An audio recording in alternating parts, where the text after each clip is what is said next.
morning, Akshay. Thank you for joining me in this podcast, Brain in You. Very happy to have you here, especially because before you introduce yourself, just let me introduce you the way I am looking forward to taking this podcast today. That very interestingly, you have merged academics with art, giving a lot of focus to art and connecting that to livelihood. So I will have a lot of questions around this, but before we begin, why don't you introduce yourself? Thank you. Thank you so much, Vandita. It's a privilege.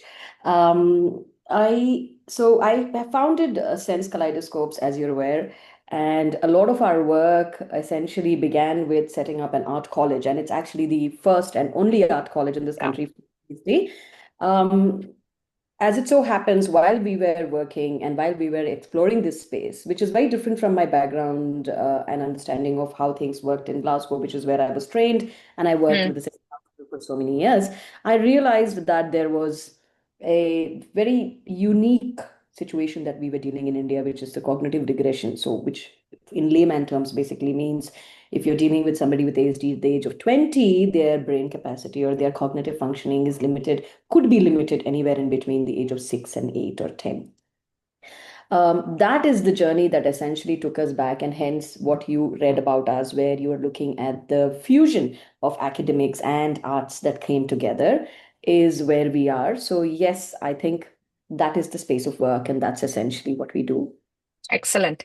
Let me give you some background about the listeners so that when you respond to the questions, you will be able to meet their requirements. So, Ayurved, being a nutrition brand, has catered to children, teenagers, and young adults. So, when I talk about children, there will be parents listening to this podcast. There will be young adults listening to the podcast from the point of view of livelihood. And there will be those eager parents who are in the cusp of maybe 12, 13 years of age, where they're starting to think about what do I make my child do? What is my child good at? So that he can have some kind of meaningful engagement when he grows up, or maybe some sort of livelihood. So that is where we are. Let me begin, Akshay. My first question to you, because I do hear in our conversations every day with parents, we get a sense that they're very, very anxious about what my child will do when the child will grow up. So many parents show that anxiety about their autistic child's future. So from your experience, Akshay, what are the three mistakes that families often make early on and something that they can avoid?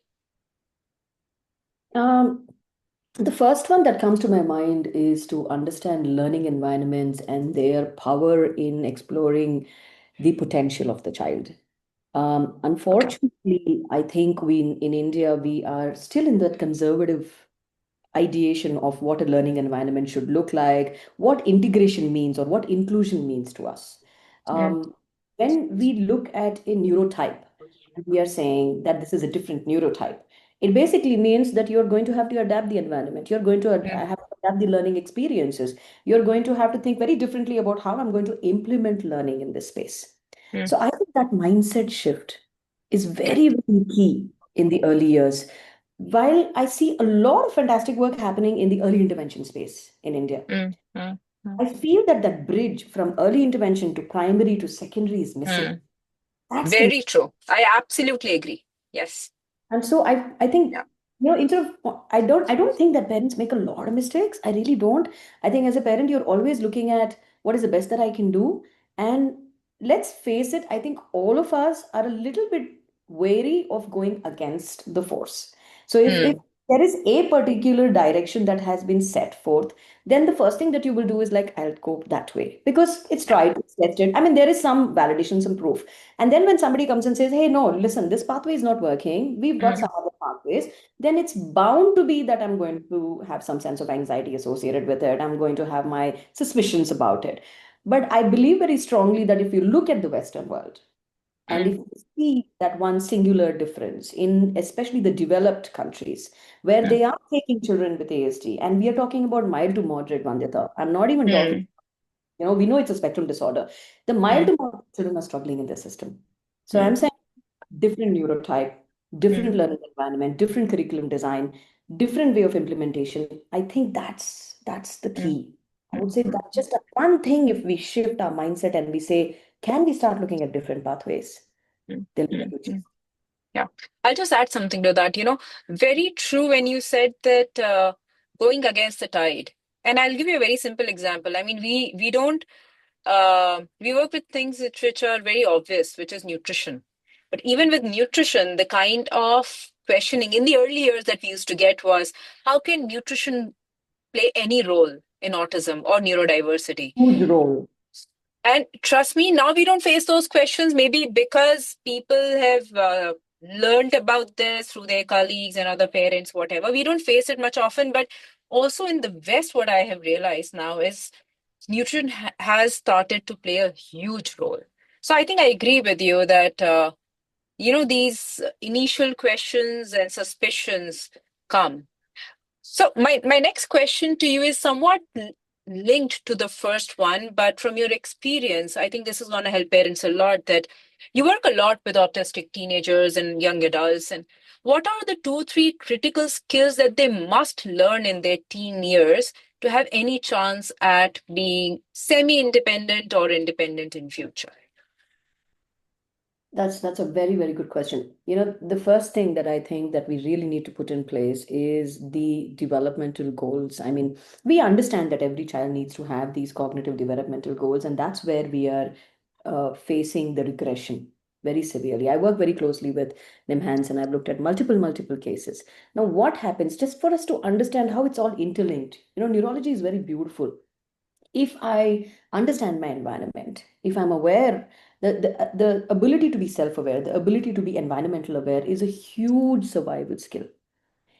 If education Okay. can be in place, and education does to a large extent put that in place for a lot of neurotypicals.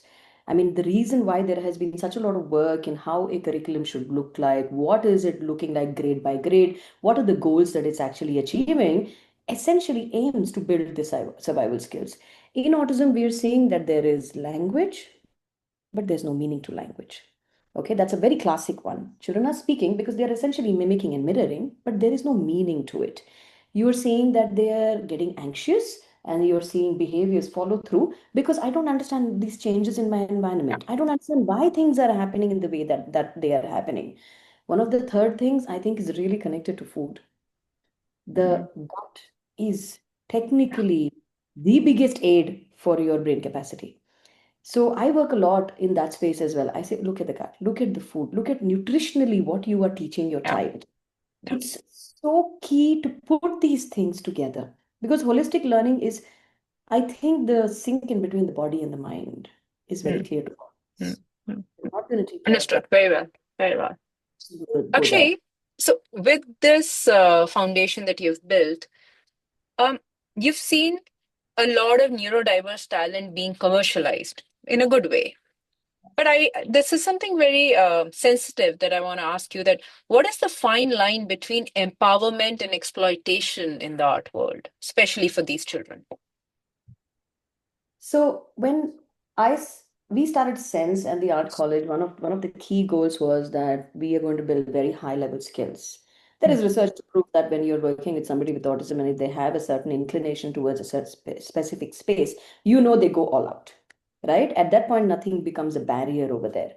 I mean, if you get a chance to look at the artworks that the artists in Sense Kaleidoscopes are doing, they speak volumes for themselves, much more than the words I'm actually delivering right now. When we said that, okay, we were going to build a certain skill and a certain quality to that skill, then we wanted value, we wanted respect for that skill. I feel that there is a lot of organizations that do art and not just to limit it to autism, I think to anybody with disability. And I do feel that the what we call as the outsider art market abroad, which I think does not definitively have a platform over here in the sense that it should. I feel that it's very easy to turn around and say, okay, I'm going to get a piece of art and I'm going to get it at a value that does not necessarily support the artist. Mm. For me, that's exploitation.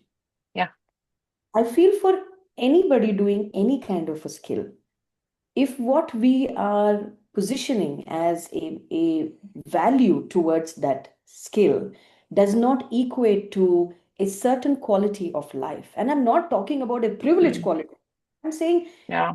a certain quality of life, which is the bare minimum as per human rights, then I think that is exploitation. Yeah. Agreed. Okay. That's how dignity to labor also builds, right? So I Yeah, think for yeah, us, yeah, yeah. it's very Yes. clear. We Yeah, know where we are positioning it. yeah, yeah. And you've been working in this space, Akshay, for decades now. And if I were to ask you that if you were designing a neurodiversity policy for every mainstream school, let's say, what would be the three non-negotiable things that you would include? Design of the curriculum, essentially, so that it becomes Or very clear okay. that we are meeting the specific needs of this mind and we're not regressing them, because I think Mm, that's against child rights. You mm, can say that I'm going to provide education for all, but hey, if your education is going to make sure that the child is going backwards and not forwards, then I think I mm, have a problem with that policy. I think environments, the idea that you can pack variety of neurotypes into one space and say that I can do justice with it, I don't agree with that. That's another thing. And third, the teacher training process. I really think human resources are so important in this space. very People who true. are huge supporters for the nurturers, and how to build the pipeline for these people to kind of do this exhaustive work. Mm, What is the kind of support that you need mm, to mm, provide? mm. Very These true. would be my three non-negotiables. Yeah. Yeah, I actually 100% agree because when I move around and when I go to even smaller towns and I see the facilities, especially the teacher capability there, and for obvious reasons, I mean, nobody to be blamed. You don't get the best of the resources. And even if you get, why will the resource stick around at that small town? Because there's so much of opportunity outside. I agree with that. So you've mentioned that autistic patterns and obsessions can become tools. This is something when I was going through your profile with some of the write-up that you shared with me that some and like you just said a while back that they have talent which can become their tools, their obsessions can become their tools. So what's your biggest tip to parents who struggle to see the potential in their child's repetitive behavior? You know, sometimes what we are doing when we are observing a different neurotype, because we have a certain mindset of how a behavior should look like, seem like, how a person should function. Let's put it that way. Then we go with that ideation, and if we see something against it, then we start to correct it. Again, I feel it's really important for us to understand that we are dealing with a different neurotype, which means that functioning, breathing, existing is going to look very different. The possibility of actually seeing that differently and seeing how to contextualize that and seeing how to build on that to make it productive makes more sense, as opposed to looking at ways that will repress that or suppress that. Because, anyways, that's not a battle you can win. So, Yeah, yeah, does it make sense? I mean, I'll give you an example. So, yeah. all of the artists in my collective have very strong obsessions. It Mhm. was something that for many years, different therapists and parents have tried to push out of the door. Okay. And that's essentially what happens, because while I do have a level of respect for modification and replacement theory, I do not think that it should be done blindly. I think that you need to be really intuitive about what you're modifying and what you're replacing. Yeah, So your first possibility should be, I see this repetitive behavior. Can I use this and create a skill? Can I use this and can I make it productive? If I can't do that, then I look at replacement. Logical process. So the students in my space, when they all go through the same program, we devised this art curriculum because we were building it with autism. I am neurodivergent myself, so I understand this space from a very, very personal and a lived experience kind of a format. So I said, we are going to make this arts curriculum accessible no matter what your challenge is. Okay, at that point in time, you say, open every possibility that you can. All of the kids who are working with us, despite going through that exact same program, have very unique styles. And that unique style comes from their personalized OCDs, their personal interests. That's what mm, creates this unique style. So mm. you see how we have taken that, Yeah, and yeah. I that's think what my takeaway from your suggestion right now to the parents would be that if there are some obsessions and OCDs, instead of taking them away or somehow trying to suppress them, we need to find a skill out of it that can it be applied in some context that it becomes their power. correct. And that would be very unique person to person anyways. Yeah. So before I end, my last question, and this is something on a happy note, that in your work with Sense Kaleidoscopes, what's one transformation story that completely shifted how you think about autism? I think that story happened way before Sense, when I was Okay.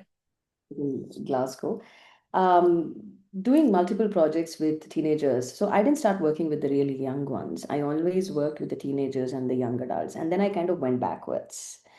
But look, I have immense faith in different neurotypes. I have immense faith in the fact that differences are powerful and they are not something that you have to be worried about or concerned about. Each and every experience that I have had with all of the individuals that have touched my life with Mm, autism have taught me something very unique and have proved time and again that they have something that they can contribute in a way much, much larger than what can be imagined. So I think that's very intrinsically embedded into the SK philosophy, which is why we go with the got ideation, it. Yeah. right? Yeah. So Anything else you want to add, Akshay? This conversation has been great for me. I think parents, from the aspect of their children, especially keen in art, would be happy to learn so much, that there's so much that lies ahead if they do pursue that talent yes, of their child. I think I would like to say we are more than happy to host, open up a different world and a different world of possibility for everybody. So, yes, we are a very open space. We are a community-centric space. So, we work very closely with parents. We are very keen to kind of like bring visibility to the kind of work that we are doing because we believe that it is possible to create multiples of it. We are a research-oriented space. So, that's one of the reasons why we have our limitations where we are kind of like focused, very core focused on actually proofing, validating, because I think there's a huge responsibility when you turn around and say, I'm setting a different pathway. And that huge responsibility needs to be addressed. So a lot of that work happens over there. But like you said, Vandita, very, very open to be talking more and more and inviting. Excellent. Then we would love to host you in one of the open discussion sessions with the parents. Parents love to get extra additional inputs, and that's what I have seen in my last 4 years. That parents are extremely receptive. They need some guidance. They have a lot of questions. So, would love to host you and maybe hold a art seminar, if you say whatever you want to call it, and have parents participate and listen from you, hear from you, not just parents from Bangalore, but parents from all over. We could do it maybe online, or then, yeah, would love to do that. This has been really useful, Okay, we look Akshay. forward to it. Yeah. Absolutely. Yes. Yeah. Okay. Thank you so much. Thank you so much for today. Bye-bye. Thank you. Have a good day. Bye bye.